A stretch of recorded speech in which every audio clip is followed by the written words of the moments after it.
தொழிலதிபர் சேகர் ரெட்டியின் வேலூர் வீட்டிற்கு வைக்கப்பட்ட சீலை அகற்றி வருமான வரித்துறையினர் விடிய விடிய நடத்திய தீவிர சோதனையில் பைப்பையாக பல கோடி ரூபாய் மதிப்பிலான பணம், நகைகள் மற்றும் பல்வேறு முக்கிய ஆவணங்கள் கைப்பற்றப்பட்டுள்ளன.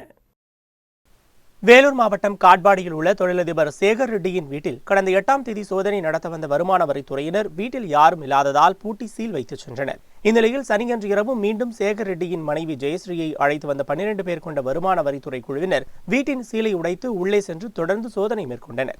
விடிய விடிய காலை 7:45 மணி வரை நடத்திய சோதனையில் பல கோடி ரூபாய் மதிப்புள்ள கணக்கில் வராத பணம் மற்றும் தங்க நகைகள், முக்கிய ஆவணங்களை வருமான வரித்துறையினர் பறிமுதல் செய்தனர். அதன் மதிப்பு குறித்து கூற மறுத்த வருமான வரித்துறையினர் சென்னை அலுவலகத்திற்கு கொண்டு சென்று பின்னர் தகவல் தெரிவிக்கப்படும் என்று அங்கிருந்து புறப்பட்டு சென்றனர். பல கோடி ரூபாய் மதிப்பிலான பணம், தங்க நகைகள், முக்கிய ஆவணங்கள் கைப்பற்றப்பட்ட சம்பவம் பரபரப்பை ஏற்படுத்தியுள்ளது.